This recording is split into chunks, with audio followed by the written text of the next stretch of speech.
મુખ્ય પ્રકાર છે. જ્યારે બધું આપણા મન મુજબ થાય છે ત્યારે આપણે કહીએ છીએ પ્રભુની કૃપા છે, પણ જ્યારે બધું આપણા મન વિના થાય છે ત્યારે આપણે નિરાશ થઈ જઈએ છીએ. આજ પ્રભુની કૃપાનો અધૂરું દર્શન છે. દુઃખનું પ્રથમ કારણ અન્ય કોઈને જે પણ થાય, પણ આપણું ભલું થવું જોઈએ. અગત્યનું એ છે કે બીજાને દુઃખ થાય પણ આપણું હિત થવું જોઈએ. આ પોતાનો મલિન સ્વાર્થ છે જે આપણું દુઃખ ઊભું કરે છે. દુઃખનું બીજું કારણ છે હમણાં જે વસ્તુઓ અને ઈચ્છાઓ અમારી પાસે છે તેમને ગુમાવવાનો ડર કે ન મળવાનો અવિરત ભય આપણા દુઃખનું બીજું કારણ છે. દુઃખનું ત્રીજું કારણ છે જે કરવું જોઈએ તે ન કરવું અને જે ન કરવું જોઈએ તે કરવું. આ અજ્ઞાન અને અવિચારી આદતો આપણા જીવનમાં દુઃખ લાવે છે. દુઃખનું ચોથું કારણ અમને એક નિમિત્ત બનાવીને પ્રકૃતિ દુઃખ આપે છે. જે રીતે કોઈ અચાનક દુઃખ ઘટના બની જાય અને આપણે માનવીય રીતે દુઃખી થઈ જઈએ છીએ. દુઃખનું પાંચમું કારણ કોઈ પણ સુંદર કામ થાય તો તેની તમામ સન્માન અને શ્રેય આપણે જ લઈ લેવા ઈચ્છીએ છીએ. આ અહંકાર અને અહંભાવ આપણા દુઃખનું પાંચમું કારણ છે. સ્વાસ્થ્ય સૌથી મોટી સંપત્તિ છે. સંતોષ સૌથી મોટો ખજાનો છે. આત્મવિશ્વાસ સૌથી મોટો મિત્ર છે.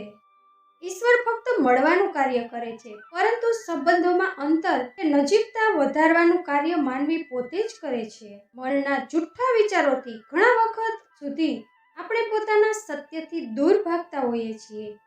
અમને ખબર ન હોય કે આપણે ખરેખર શું ઈચ્છીએ છીએ.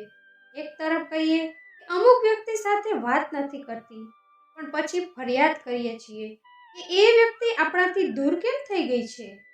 એકવાર કહીએ કે મને કોઈ અપેક્ષા નથી, પણ પછી ઈચ્છીએ કે લોકો અમારી સાથે ખાસ વ્યવહાર કરે. આ રીતે બે વિરોધાભાસી વિચાર એકબીજા સાથે દિમાગમાં ચાલતા રહે છે અને આપણને ગૂંચવણમાં મૂકે છે.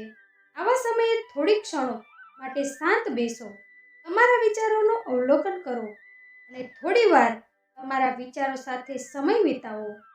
ભગવાનને શું ગમે છે? ભગવાન કોને ગમે છે? ભગવદ્ ગીતામાં ભગવાન શ્રી કૃષ્ણ કહે છે કે મને એ લોકો ખૂબ પ્રિય છે જે દરેક પરિસ્થિતિમાં મારા સાથી બની રહે છે. સાચું સાથીપણું એ મહાન બાબત છે. દુઃખમાં વધુ દુઃખી ન થવું અને સુખમાં વધુ આનંદિત ન થવું. સુખ દુઃખ, માન અપમાન, જીત હાર, મેળવવું ખોવું, આ બધું જીવનમાં ચાલુ જ રહેશે. જો જીવન હંમેશા એકસરખું રહે તો જીવવું મુશ્કેલ બની જાય. ઈશ્વર મારા વિના પણ ઈશ્વર છે, પણ હું ઈશ્વર વિના કંઈ પણ નથી. પોતાની સમસ્યાઓ માટે બીજાને દોષ આપવાથી સમસ્યાઓ ક્યારેય હલ થતી નથી. જ્યારે અચાનક કોઈ વ્યક્તિ તમારા પ્રત્યે બદલાઈ જાય તો સમજવું કે તે તમારા પાસેથી કંઈક ઈચ્છે છે. વિજ્ઞાન કહે છે કે શરીર પર થયેલી ઈજા ઝડપથી સાજી થાય છે, પણ જ્ઞાન કહે છે કે હૃદય પર થયેલી ઈજા કદી સાજી થતી નથી. આજની મુઠ્ઠીમાં એક સંદેશ છે. શરત બસ એટલી છે કે પહેલા મન ભરીને અંધકાર જોઈ લો.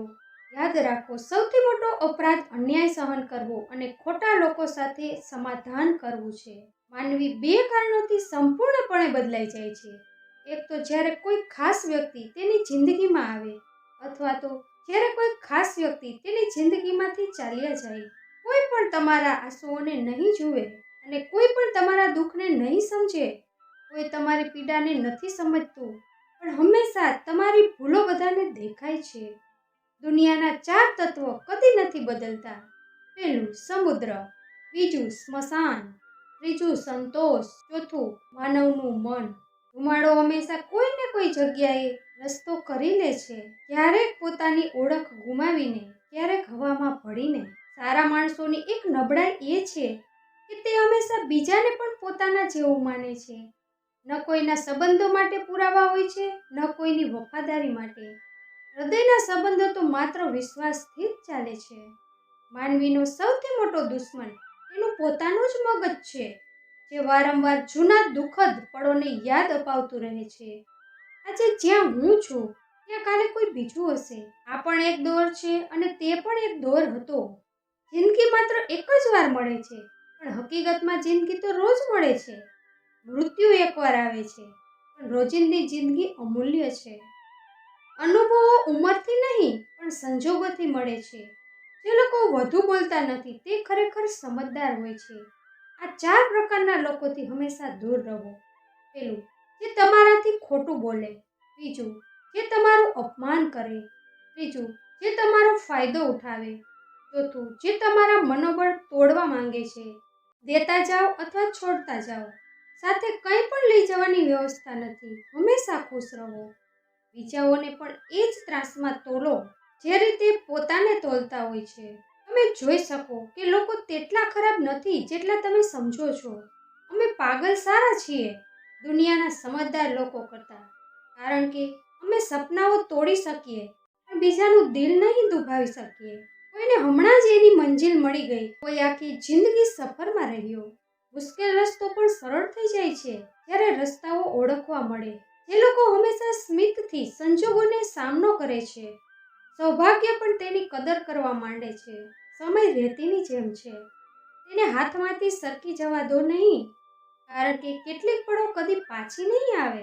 સારી તંદુરસ્તી માટે માત્ર સારો ખોરાક પૂરતું નથી, પણ સારા વિચારો પણ જરૂરી છે. દુઃખનો અનુભવ દરેકને થતો નથી, એ માટે મનની સંવેદના હોવી જરૂરી છે. પહેલા કરતાં ફરી પ્રયાસ કરતા ડરશો નહીં, કારણ કે આ વખતે શરૂઆત શૂન્યથી નહીં પણ અનુભવથી થશે. તમારા દુઃખ દરેકને ન કહો, કારણ કે દરેક પાસે મલહમ નથી હોતો, પણ દરેકના ઘરમાં નમક જરૂર હોય છે. જ્યારે પડછાયા ઊંચા લાગે અને સંજોગો વજનદાર લાગે ત્યારે સમજી જવું કે સૂરજ ઢળી રહ્યો છે. અનુભવ જ મહત્વનો છે સાહેબ. સંબંધો તો વગર મળ્યા પણ જીવી શકાય છે. દરેકના હૃદયમાં ધબકવું જરૂરી નથી, પરંતુ થોડાક લોકોની આંખોમાં ટકી રહેવાનો આનંદ જુદો જ છે. જ્યાં સુધી તમે બીજાઓ માટે કંઈક કરો છો ત્યાં સુધી કોઈ કંઈ નહીં કહેતું, પરંતુ જ્યારે તેમ ન થાય ત્યારે તેઓ કહે છે કે તમે બદલાઈ ગયા છો. આપણી વર્તણૂક ઘડિયાળની સૂઈ જેવી હોવી જોઈએ, જે પોતે કોઈ કિંમત નથી ધરાવતી, પરંતુ બીજાઓ સાથે જોડાઈને તેની કિંમત વધારી દે છે. સિક્કાઓ હંમેશા અવાજ કરે છે, પણ નોટો હંમેશા શાંત રહે છે. જો તમારી કિંમત વધી રહી હોય તો શાંત રહો. તમારા મૂલ્યનો શોર કરવાની જવાબદારી તમારાથી ઓછી કિંમત ધરાવતા લોકોની છે. સમયના વહેતા ધારા સાથે થોડી ઘમંડભરી ચાલ શીખી લો, નહીંતર લોકો તમારું હળવાશથી શોષણ કરી લેશે. તમારું હૃદય સારા રહસ્યો સાથે ભરેલું હોવું જોઈએ. ત્યાં સુધી લોકો તમારી આસપાસ ફરી રહ્યા છે. દેખાવ સુંદર હોય કે નહીં, તમારા શબ્દો સુંદર હોવા જોઈએ, કારણ કે લોકો ચહેરાઓ ભૂલી જાય છે પણ શબ્દો નહીં. જે વ્યક્તિએ આશા ગુમાવી છે તે જીવનમાં કંઈ પણ હાંસલ કરી શકતી નથી. તમારા સપનાઓને જીવંત રાખો અને આગળ વધતા રહો. હંમેશા જોડાવાનો પ્રયત્ન કરો, તોડાવાનો નહીં. સૂઈ બનીને જીવતા શીખો, કાતર બનીને નહીં. સૂઈ બંનેને એક કરે છે, જ્યારે કાતર એકને બે કરે છે. સંબંધોની દોરી ત્યારે નબળી પડે છે જ્યારે માણસ જાતે જ ગેરસમજમાંથી પ્રશ્નો ઊભા કરે અને તેના જવાબ પણ પોતે જ બનાવે. ઘણા સંબંધો પડદા જેવા નાજુક હોય છે. આજે લીલા છે, કાલે સુકાઈ જશે. બીજાને દુઃખ આપીને મારી પાસેથી ખુશીની પ્રાર્થના ન કરશો, પણ જો તમે બીજાને એક ક્ષણ પણ ખુશી આપશો તો તમારી પીડાની ચિંતા કરશો નહીં. લક્ષ્ય યોગ્ય હોવું જોઈએ, કારણ કે પંખી પણ દિવસ રાત મજૂરી કરે છે, પણ તે સર્જન માટે નહીં, નાશ માટે. સમય તમારો છે. ચાહો તો તેને સોનામાં ફેરવી દો અથવા ચાહો તો તેને સૂવામાં ગુમાવી દો. દુનિયા તમારા ઉદાહરણો જોઈને શીખશે, તમારા મંતવ્યોને સાંભળીને નહીં. બધું હોવા છતાં કોઈ ખુશ નથી, તો એના જીવનમાં કંઈક ખાલીપણું છે. કેટલાક ખાલીપણા એવા હોય છે કે પૈસાથી કદી પૂરાઈ શકતા નથી.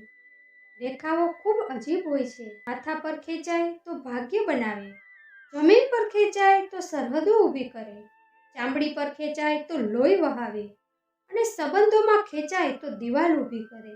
હીરા દ્વારા જ હીરા કાપી શકાય, પણ કાદવથી કાદવ સાફ થઈ શકતો નથી.